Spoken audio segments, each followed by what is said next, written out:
Good morning, everybody. Sammy, United People's TV. Welcome to another show. And unfortunately, it's another show that's going to be filled with a lot of anger, frustration, sadness, disappointment about everything that is going on at our football club right now. I wish I could come here and sprinkle some good news, but I've got to run through what is going on at our club. I don't even need to talk about where we are on the pitch. I'm talking about what's happening off the pitch. Berrada confirming, well, not Omar Berrada confirming, but Manchester United confirming in a statement yesterday that there are more cuts, more redundancies coming to the club. I'm going to run through where they're going to come, when they're going to come, other cuts around different departments. Grim is the only word you can use to discuss United's financial situation and the repercussions that's now happening across every department, really. We'll also speak about Rasmus Højlund. Did a video on him yesterday. We'll speak a little bit about the Ipswich game tomorrow, but there's a lot to talk about this morning. As always, I want to hear your opinions, and it feels like the fan base is, I'm not going to use the word split. I'm not going to use the word divided. I'm saying that there's a lot of backlash coming from fans towards INEOS, towards the cuts, towards the types of cuts that are being made. And I'll run through everything, all right? So please get involved in the comments, get involved in the chat, and I will try and involve as many of you as I possibly can, all right? Never rains, it pours, says Steve. Mate, Steve, I don't know what to call this anymore. It's like a permanent tsunami. That's what it is. United is a permanent tsunami of sewage. That's what it is, like a fatberg that's been unblocked and it just keeps pumping out. It just keeps going and it just keeps left foot, it just headbutts you. Another one there, another one there. I'm constantly being beaten up by my own club. That's what it feels like right now. And good morning to you. Carl, you're there as well. Josh, as always. Who else is here? We've got Abdallah, we've got Stephen, we've got Toby. JC, how you doing, buddy? We've got C. Billington, we've got Akash. Some regular faces as always. Freddie Matfield, Robert. I'm Potato doing, buddy. Always makes me laugh. I have to read your username out and I have to say I am a potato. That's pretty much why you said it there. Kieran, good morning to you. And Jordan. Right. Going to be an interesting show, no doubt. Can United just win tomorrow? Can you just win? Can you just give me that? Can you just win on the pitch so we can talk about something else? Please. That's what I wanted against Everton. Didn't happen. That's what I wanted against Spurs. Didn't happen. That's what I want against Ipswich. We'll find out. But this is the statement that went out yesterday. Okay? And let's be totally honest. Calling it a transformation plan is that's some corporate talk, that is. It's another set of major redundancies by the football club. All as part of a wider plan to make United more financially sustainable because, as you know, as I know, as every fan knows, well, some, most, United have lost money for 5 consecutive years, and any business in the world, whether you are a baker, whether you are a games manufacturer, a clothes manufacturer, or whether you are one of the 3 biggest clubs in the world. If you lose money for 5 years on a trot, there are going to be some serious changes that need to happen at that company in order for you to not lose 5 games on it. Not 5 games. We've done that before. Have we lost 5 games in a row? I can't remember. Probably. Anyway, 5 years of consecutive losses. Let me run through what the statement was again, just briefly, not the whole statement, because I did that in yesterday's video, and run through some more information that's come out from The Athletic this morning. Yeah, I'm glad your name is not that, Potato, I'll be honest. And RHQ, thank you for gifting a membership as well, all right? United is to transform its corporate structure as part of a series of additional measures to improve the club's financial sustainability. And we go down here, and it's this part here. As part of these measures, the club anticipates that approximately 150 to 200 jobs may be made redundant, subject to a consultation process with employees. And these would be in addition to the 250 roles removed last year. So in total, Man United may well be removing around about 400 to 450 members of staff. If we take a look at this, now I thought this was an interesting graph from The Athletic this morning. I'll drop a link to the full article. You can read that as always. But this is the chart here showing Manchester United's overall headcount as a company. You can see from when we last won the league all the way back here. Jeez. Round about what? 750 odd ish when we last won the league.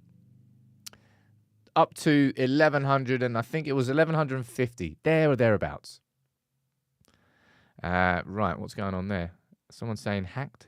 Someone's saying stream finished early. If anybody's having any issues, refresh, because I can see we're still working. We're still live and direct. No drop frames.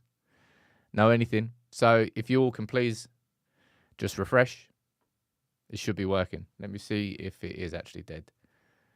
Or whether or not it is just, of course, I don't know why it gives these sort of bugs.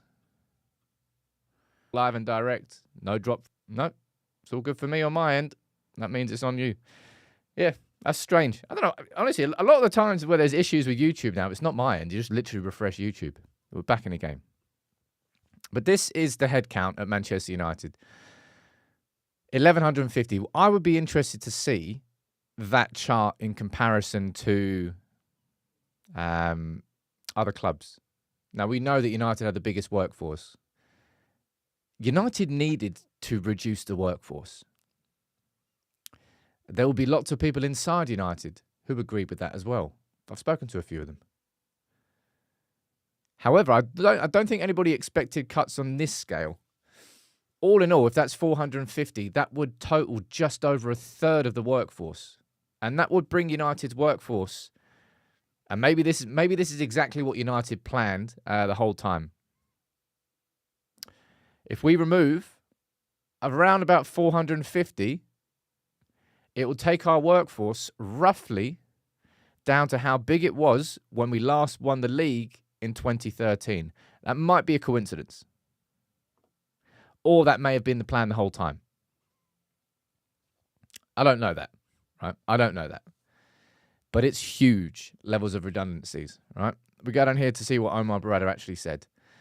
We have a responsibility to put Manchester United in the strongest position to win across our men's, women's and academy teams, initiating a wide-ranging series of measures which will transform and renew the club. Unfortunately, this means announcing further potential redundancies.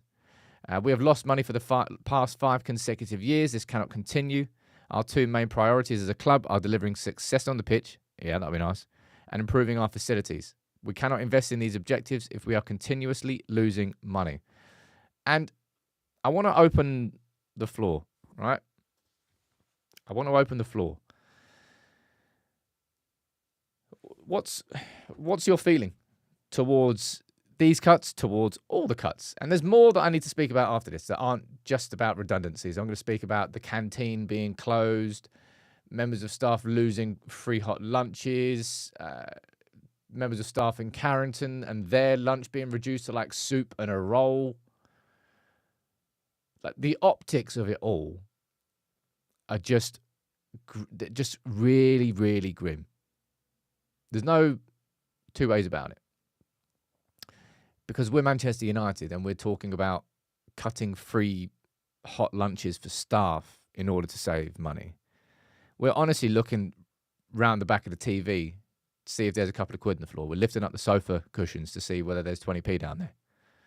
That's how bad it is right now. I'm going to go down and read some of your comments. Richard saying, Sam, do you think any of the players are feeling any guilt due to their performances on the pitch being a direct consequence of the cuts? I mean, they should. But how much do they? I don't know. We've talked so often about the players having their own pride and feeling their own pride. And if they really gave a crap about it, they wouldn't play in the way that they do. I don't think they do. Now, can I just say one thing here? Right? Actually, I'll read some of your comments first before I say my opinion. Gomindy is saying, I've got to agree as a business person. Cuts need to be made if we want signings in the club to be self-sufficient again. Some poor choices, but they're necessary for the good of the club. Harry saying, no other companies give out free food. I pay for my own lunch. It's not the end of the world. Siraj saying, sad, but needs to be done. Once United can be successful again. It's very sad, but it seems like it's necessary. Ant saying, it feels reactive rather than proactive. I mean, Ant, of course it's reactive rather than proactive. All of this is a consequence of the 20 years that have happened before INEOS were in. So it's completely reactive to the fact that our financial situation. It's staggering mismanagement. It's pure negligence. For a club of Man United, I don't know how many times I've got to say this, but like, our revenues are north of like 600 mil.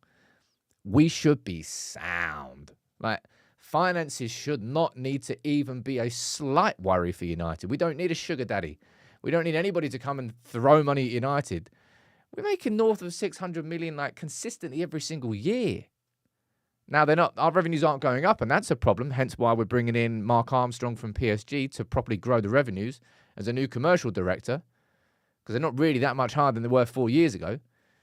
But we make so much that it shouldn't be an issue. But it is an issue because of the Glazers taking so much out, and I'll speak about them, of course, in a bit more detail, and so much wasted money on players and on player wages and contracts. So much wasted money.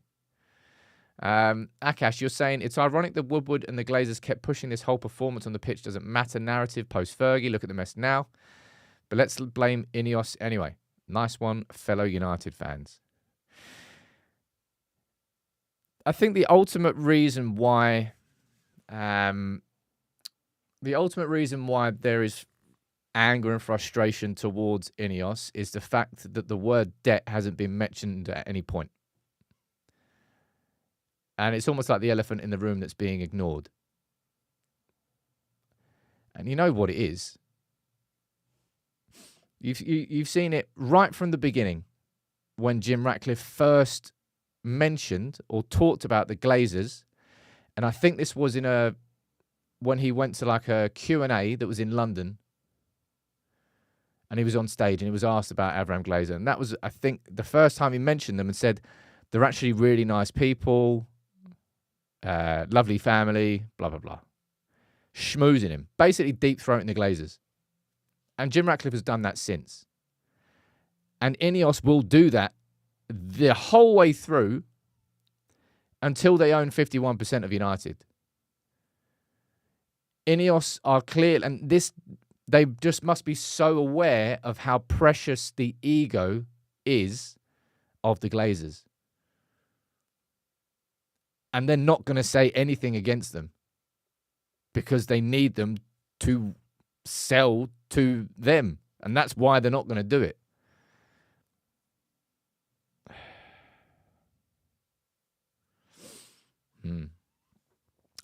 Let's have a look. INEOS are wingmen on the night out, taking one for the team. I mean, Jim Ratcliffe is absolutely prepared to be the bulletproof shield for them. I'll tell you that for sure.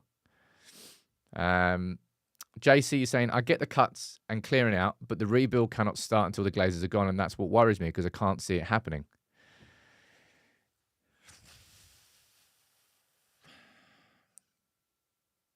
My excitement for INEOS coming in, when they came in, and for INEOS to do the minority takeover was directly related to the fact that I saw that as the beginning.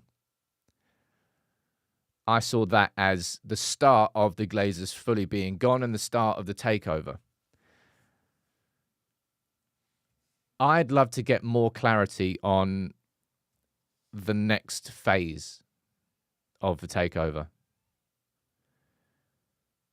When is it that we can reasonably discuss INEOS and Ratcliffe getting their next equity stake in United?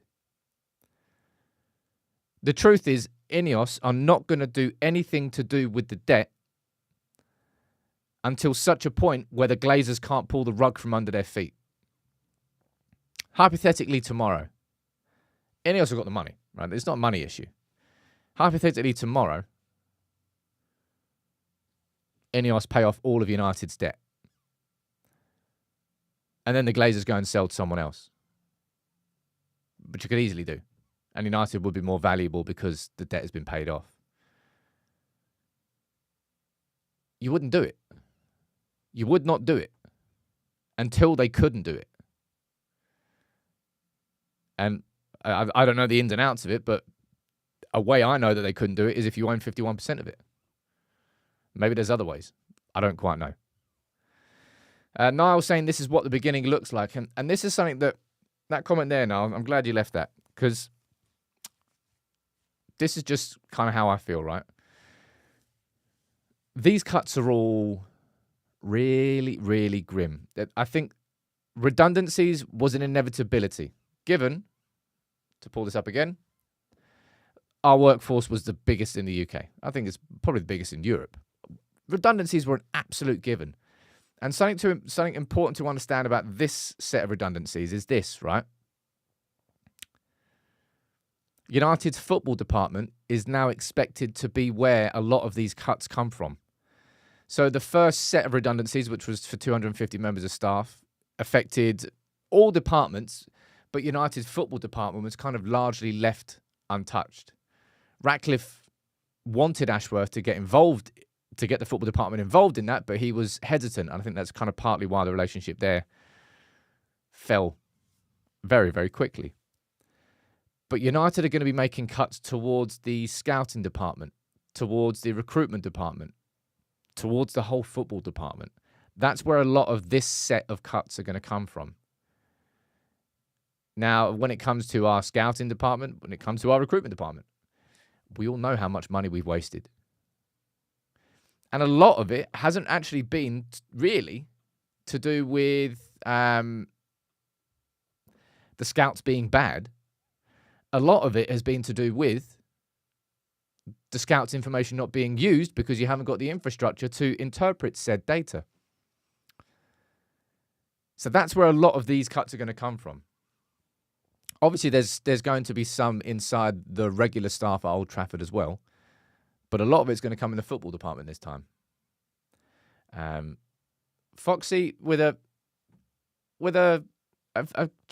comment there, which you've just answered your own comment by saying it. Why didn't Ratcliffe just pay what the greedy twats wanted? Because they were greedy. Because they massively overinflated. It's like putting your house up. I don't know why I always. That's because I'm trying to buy a house. But it's like you're putting your house up for sale. You go to the estate agent and he goes, "How much is it worth?" 400 grand. All right, put it up for 800. What do you mean no one wants to buy it? Don't care. I want 800 grand. That's not what it's worth, though, mate. I don't care. I'm just going to sit on it. Yeah, fine. Don't care. That's why we couldn't sell the club fully. Daniel's saying, can you not put a positive spin on this, Sam? My God, I wish I could. I really, really wish I could. Imran saying, let's be completely real here. If we were playing well on the pitch and winning games, nobody would be complaining about these job cuts. I don't think it's a fact that people wouldn't be complaining, but I've said that before as well, Imran. The fact that United right now are not just failing on the pitch, but absolutely collapsing in every regard on the pitch, that exacerbates the fan sentiment. That exacerbates the feelings among fans and puts just spotlights in every single direction where sometimes they wouldn't be as fierce, the spotlight. That's definitely true. Richie saying, I didn't realise until I did a search last night how many overseas offices United have. They've got bloody loads, man. I'll speak about that next.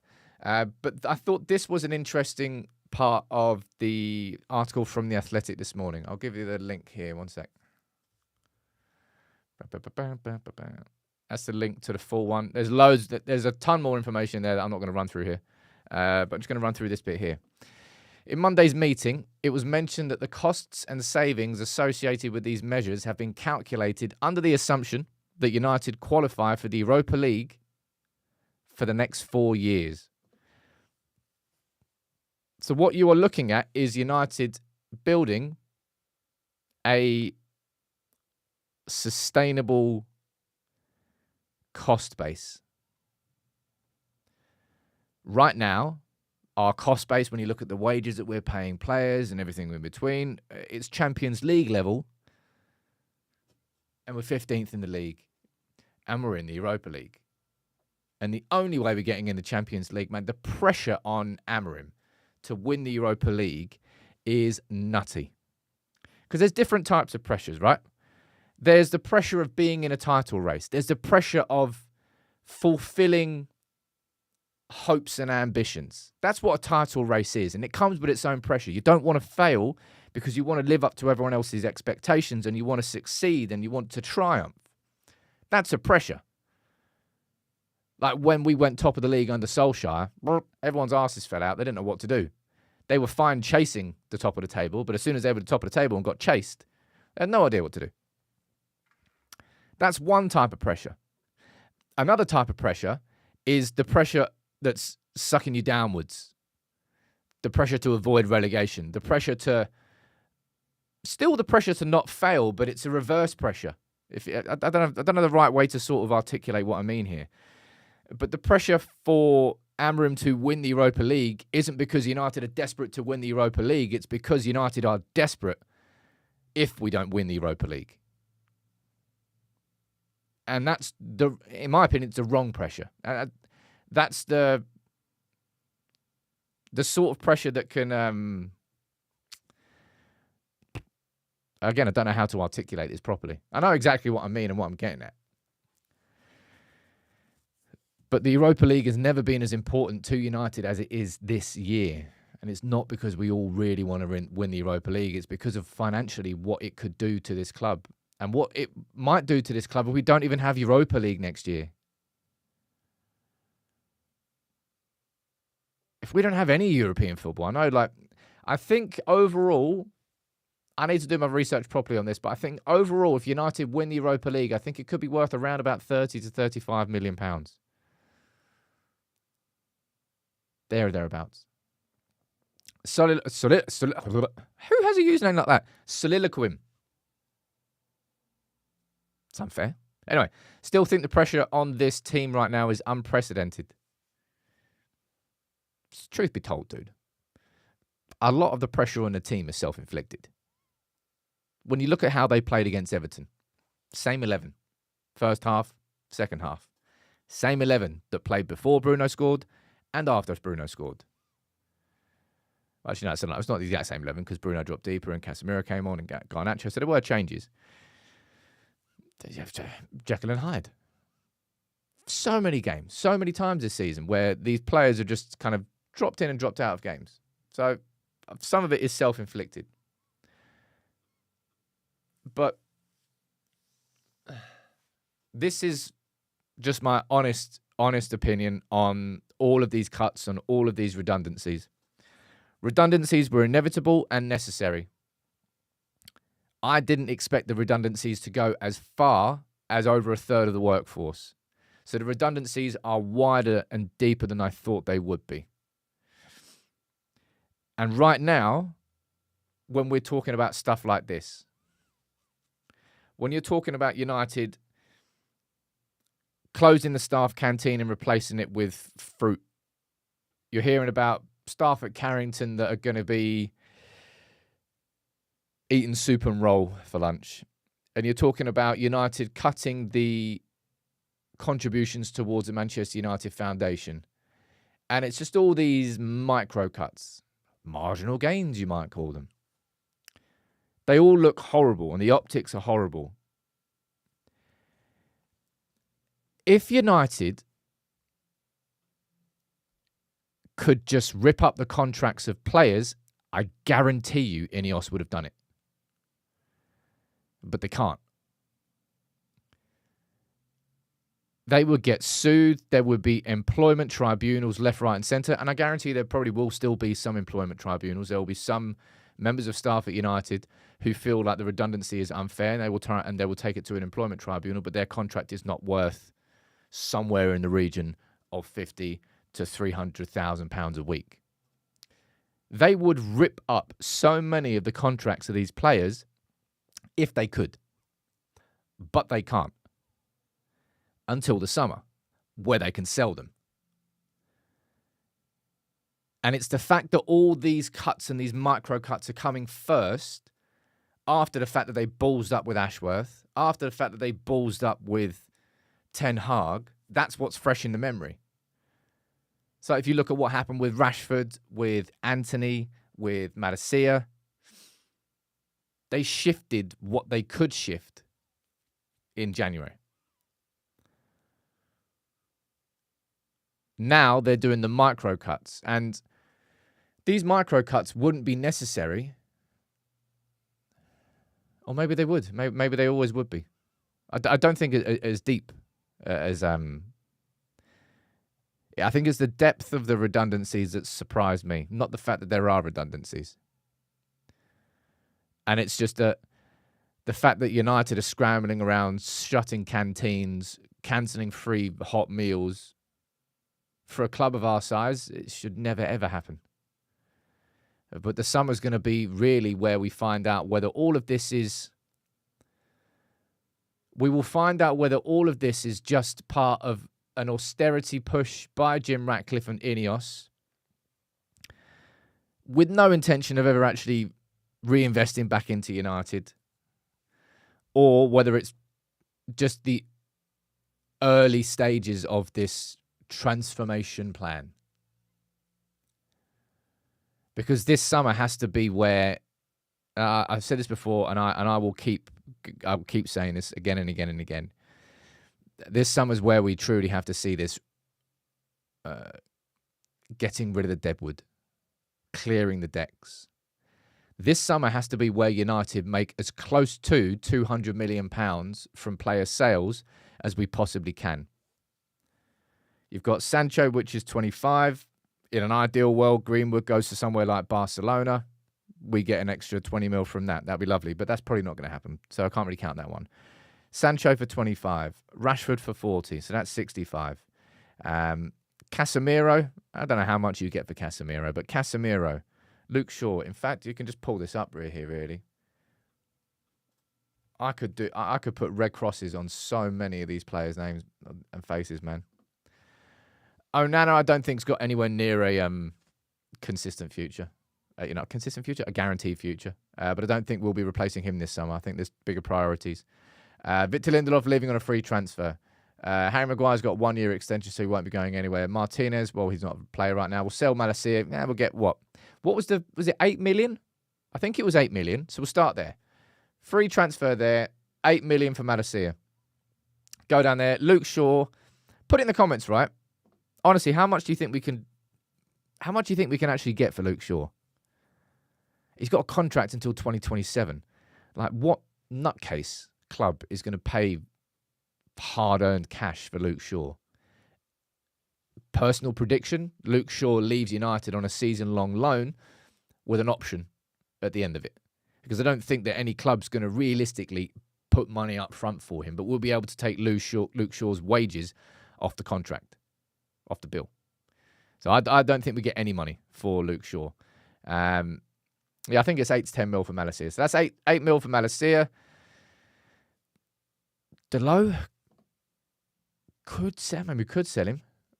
We haven't really got anybody you've got a couple in the academy who could come through. Obviously, you're going to sign Kenda, but then you need an alternative. I think Delo probably survives one more season. Probably. Someone's saying, could you pay off Luke Shaw's contract? You could, but then he's got a contract until 2027, and I think he's on around about 150 grand a week. What's that? 150 grand a week, 600 grand a month, 6 mil, 7.2 mil, 14.4 mil. I don't think we're going to be paying that off. I think realistically what you're likely to see is Luke Shaw loaned. So 8 mil from Malacia, saved money on his wages. Johnny Evans saved money on his wages. So 8 mil from defence. In midfield, I'd love to sell Mason Mount, I think. But again, no one's going to be buying Mason Mount. And fingers crossed he turns it around next season, but he probably won't. Let's be totally honest. All right. So we're still at 8 mil. Bruno's going nowhere. Eriksen's leaving on a free. I'm hoping, and this might just be a beg, but I'm hoping for 20 mil for Casemiro. It's probably a beg. All right. Call it 10 mil then. So that's 18 mil overall. Ugarte's going nowhere. Mainer's going nowhere. Collier's going nowhere. Go down here. 18 mil plus 40 for Rashford. That's 58. Plus...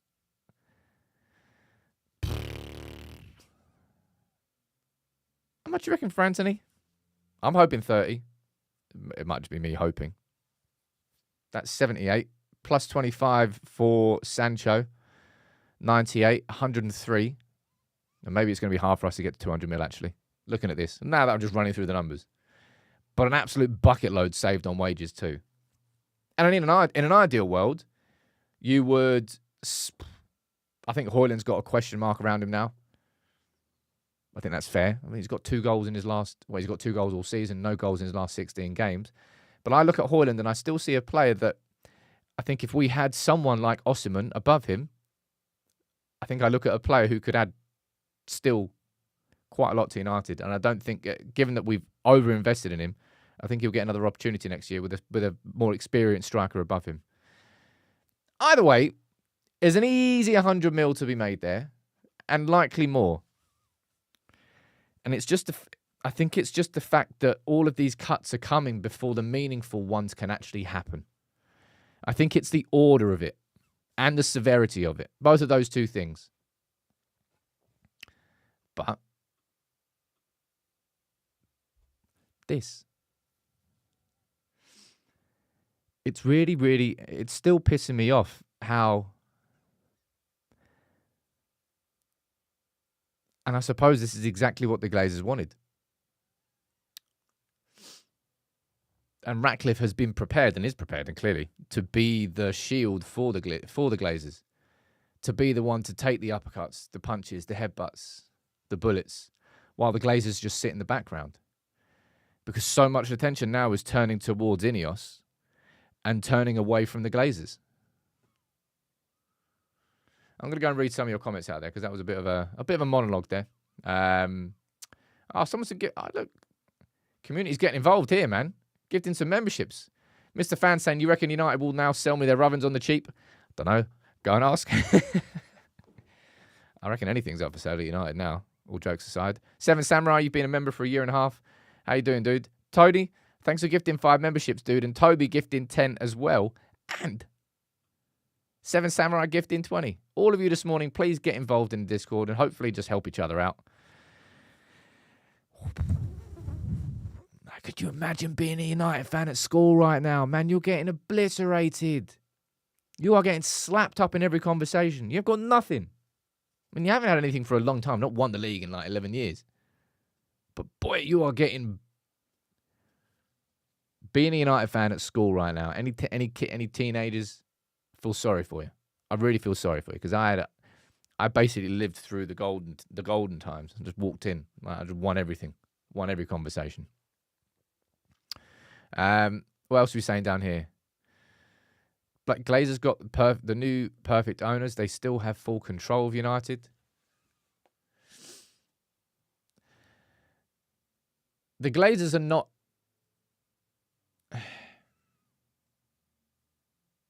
They are not in control of any real football decision at this football club. But they are still in overall control. It's like that boss you can't piss off. That boss you can't offend. Even though he's absolutely shit at his job. And he just sits there just eating chicken wings and grease just dropping all over his and his fat belly is poking out. But you can't say anything to offend him because you don't want to lose your job. That's what it feels like. INEOS have to pussyfoot around the actual real things that could change our football club. And of course, the thing that changes everything is the debt. The thing that is always going to change everything at this club is the debt. Manchester United should be a debt-free football club. We have enough revenues to be a debt-free football club. And remember as well, by the way, that through all of this, the Glazers pocketed 1.5... Was it 1.5 billion? From this partial sale of United. And as Jonathan just says there, just shifts back into the shadows. More chicken legs, more grease.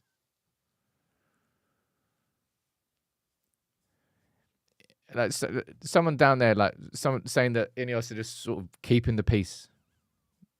They're keeping the peace with the Glazers, and as a consequence, they are causing a war with the fans. That's the way it's going down. Because if INEOS caused the war with the Glazers, then any chance of a full takeover would disappear as a consequence. Yeah, I think I've just summed it up there. Keeping peace with the Glazers and causing war with the fans.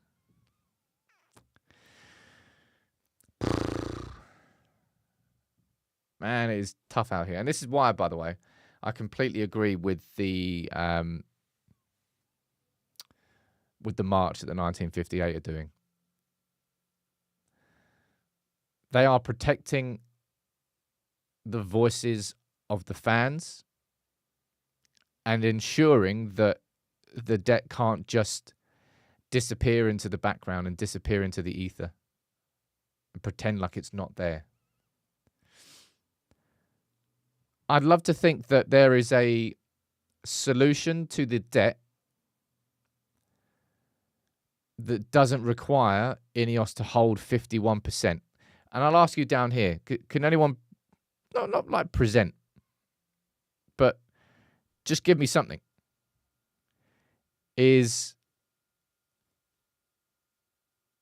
what is a way that the debt is going to be paid off without INEOS owning 51%?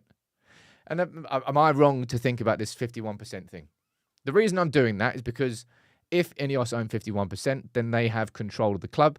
Therefore, paying off the debt is not something that they can get the rug swept. Because right now, we know that they have the Glazers have the drag-along clauses.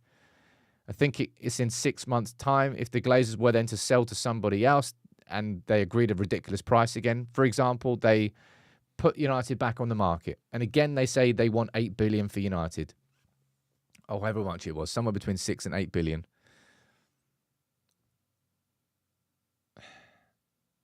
And they sold, INEOS could be forced to sell their shares. Diogo, you mentioning the new stadium. It still just staggers me that we are having this conversation at the same time as a conversation about a new stadium, the most expensive stadium that will ever be built in this country.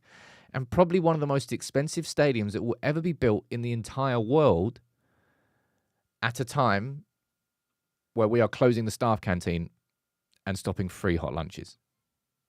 It just doesn't match up, does it? It really, really doesn't match up. Now, we'll see what you're saying down here. Sam, you're asking for a lawyer? I don't really know. Convince the Glazers to pay it off. James, that's a futile waste of energy, that. Could you imagine just being that much of a see you next Tuesday and you just don't care? Like, you really, really don't care. You're hiding halfway across the world and you're just reveling it. You really, you do not care how much damage and pain you are causing so many people because you're sweet, you're sound. Like, people have this mindset. Like, narcissists and people can happily just live in that existence. I can't. That's probably why I'm not a billionaire or a millionaire. Darren's saying there's no way to clear the Glazer debt right now. It would cost more to get rid of it than keep it long term. I wouldn't say it would cost more to get rid of it. But of course, remember that spoke about this on Monday, I think. Bloomberg reporting that £425 million worth of the bonds, they need to be paid in 2027, I think it was. Therefore, if they get refinanced, which of course is going to be what the Glazers want to do, because they can. You can just kick the can down the road. And if they do refinance, then the interest rates are going to go up even further. Right. Let's see what you're saying down here. The Glazer family have any link to the bank institution that gets interest? Whose pockets are they helping to line? Oh, they're all involved in each other, man. It's like, you do this, you do that, you do this, you do that. Banks have earned over $1 billion just by financing the Glazers' debt. It's like the best ever business opportunity for them. Ever. And I'm looking at this going, well, at least the Glazers aren't getting dividends out of it because the INEOS have stopped it. But the Glazers don't need any fucking dividends because they've just withdrew 1.5 billion. So they've just withdrawn in the last year 10 times the amount of dividends they've ever withdrawn from United. I think it was around about 150 million has left this club. in dividends payments to the Glazers. So they've earned 10 times all of that simply by selling 27% of the club. Oh, I fucking hate him so much. Paul Smith saying, I don't care about anything other than money. The club is just something they can strip bare, and when they need more money, just sell to hedge funds in bits. Yeah, that's... I fear that that's going to be something that they try to do when it comes to the new stadium. They try and use hedge funds, sell off part of United to fund it elsewhere. I do like to think that INEOS will be able to gain equity in United by funding, or at least part funding, the stadium. It does seem like quite an obvious pathway to me. But by doing that, the Glazers will either have to sell some of their shares, which they probably won't do, so they'll have to release new shares and reduce everyone else's equity as a consequence. I imagine what's going to happen there. Right, I'm going to keep reading these comments out. I apologise that it's so grim up in here. I really do. This is just the reality of our club. This feels genuinely like a rebuild.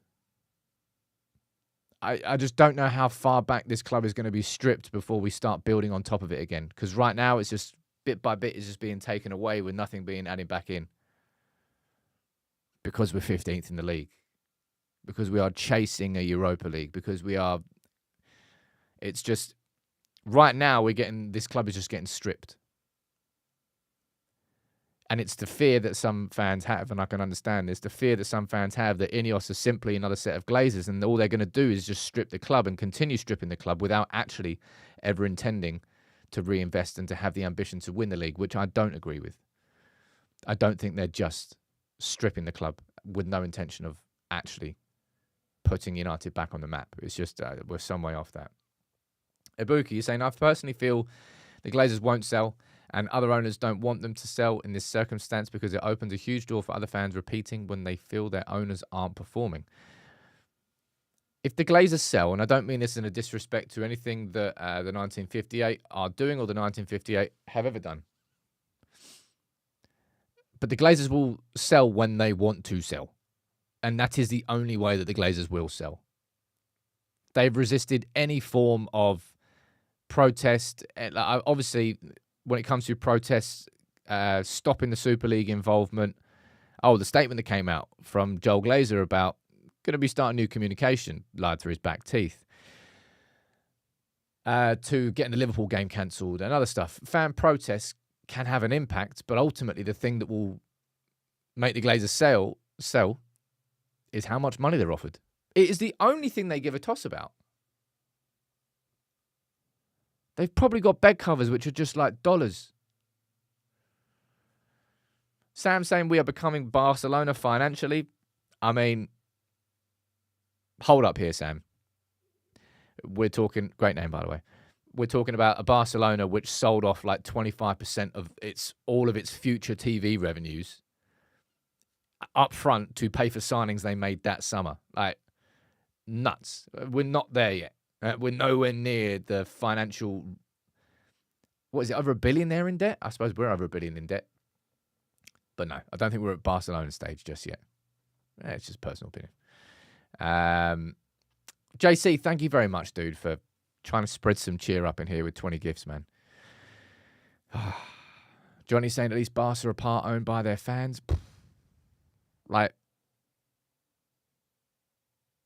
honestly, are some people looking at Barcelona as some sort of, Barca are in a better position than us? They've already sold off so much of their future revenues to try and make up for the shortfall they've got right now. It's nuts. It's absolutely nuts. Oh, man, if we go down that route, and you can't rule it out, I suppose. Now, that would be something that you really, really do protest against, because that is so ridiculously dangerous.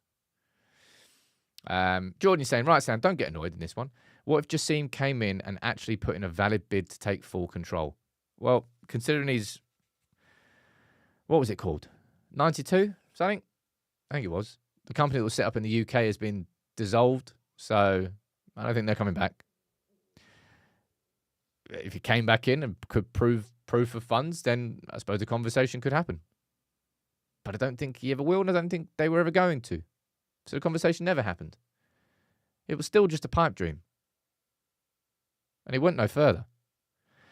Come on, Sam, you missed a positive. Give us something. I'm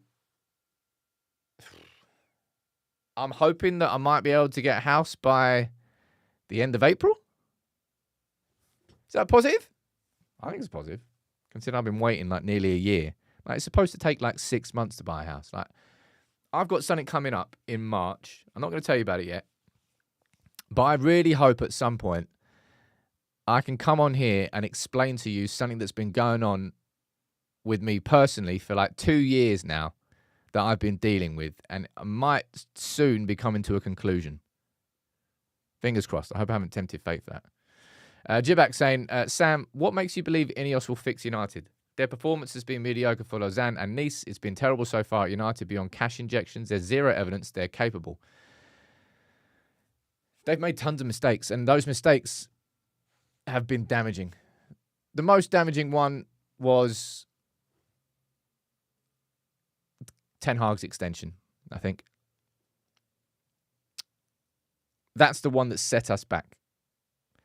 Because if Amorim had come in the summer, would have had a pre-season, the summer would have probably gone differently as well in terms of the signings that we made. That just set us back. And the Ashworth one was just a catastrophe. Such a lack of due diligence from Dave Brailsford, who I've always been worried about. I said that right at the beginning. And I didn't want him to be as involved as he's being. But for some reason, he is being trusted where I don't think he should be. I think Nice are doing pretty damn good in the league right now. I think Nice have actually coped very, very well because Farioli, their manager, left and went and joined Ajax, and Florent Gisolfi, who was their sporting director, left and joined Roma. So in the summer just gone, Nice replaced their manager and their sporting director, and they're third in the league. They got absolutely whooped in the was it Europa League though? I think they were bottom in the Europa League. So you can't really look at Nice anymore. I think all has been said and done about the problems that they had at Nice.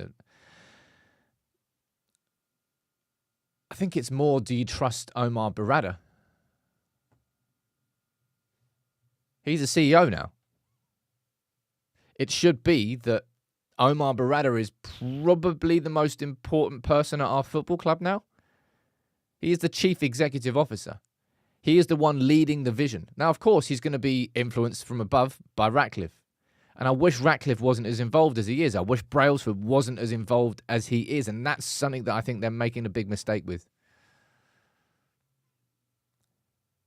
The purpose of what you were doing with Brailsford was to implement a football department that dealt with the football. Like Ratcliffe, football is not your bag. Brailsford, football is not your bag. Step back. Stop thinking that you know better because you're a billionaire. Let the football people do their football jobs. And in that sense, it's the exact same problem as the Glazers. He's way too involved for my liking. You should be able to delegate. What else are you saying down here in the comments? John saying good luck with the house move. Thank you very much, dude. Look, I've had some rough times with trying to buy a house. Buying a house is not fun for anybody.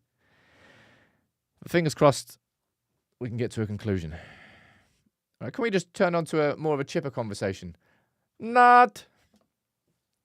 Video I did yesterday, speaking about Rasmus Højlund. And it just felt like it was the right time to speak about him. No goals in his last 16 games. 2 goals in the Premier League this season. And you are just looking at a player who should never have been the sole main striker for Manchester United at the age that he was.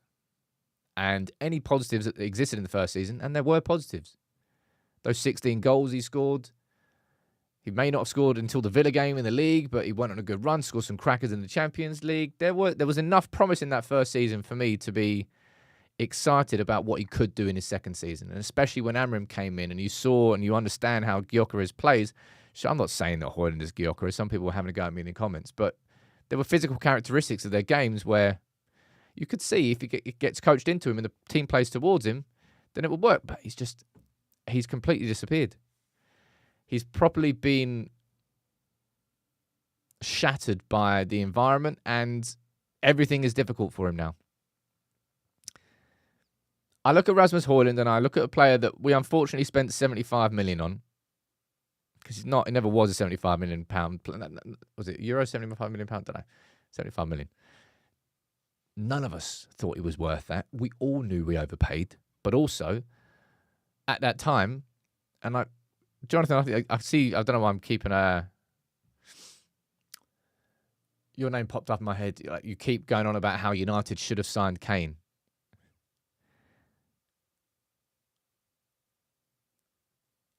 If United spent, realistically, would have been 120 mil-ish, about that. 120 million pounds on a 30-year-old striker.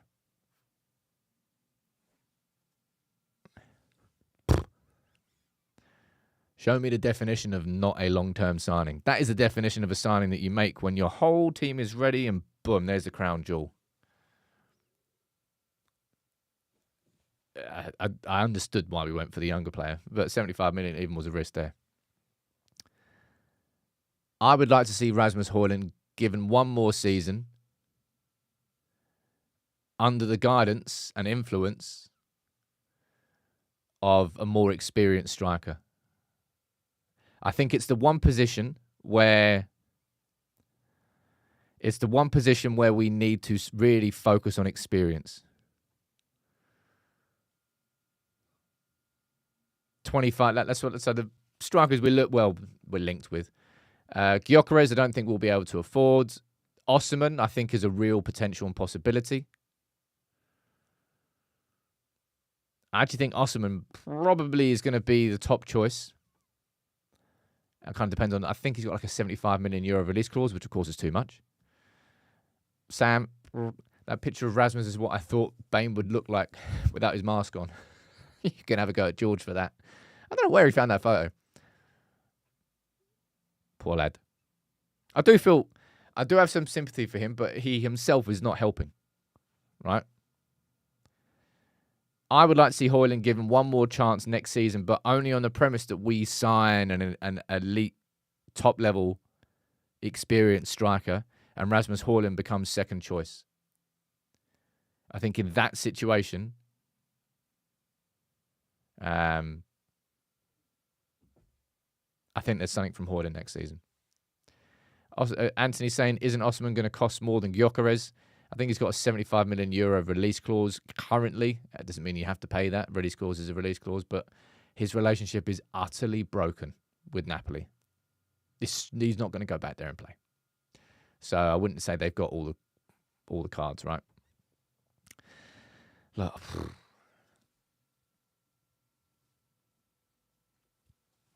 at some point, we will have something lovely to speak about, but I don't know whether that's going to come anytime soon. More cuts are coming. They're going to be closing offices around the world. The football department, you're going to be hearing plenty of reports about United sacking scouts and other members of staff. Don't know who. That's going to happen. The canteen stuff, that's going to happen. All of this, by the way, at the same time as Carrington is going through a massive upgrade. Mark Armstrong has just joined as a new commercial officer. Look, let's find out. Right. Thank you all for tuning in. I would say I enjoyed the conversation, but I didn't really. Look, it's good to talk it through with all of you. So thank you for being a cracking community. Thank you to JC, Seven Samurai, to Toby, to Tony, I think it was as well, for gifting some memberships. All of you, please get involved and join the Discord. Let me join the link, drop the link for the Discord here. Of course, it's free completely. The Discord, it's just there for you as an extension of what we do here on the live show. Bloody hell, too many tabs open. Too many tabs, too many tabs. Right, that's it there. Have a cracking day. I'll be here at lunchtime with the starting 11 video for Ipswich. Joy. And there's a Ten Hag interview going out with a podcast. I think it's with his agent or agency. Might have a reaction to that if there's anything good. We'll find out. Take it easy, everyone.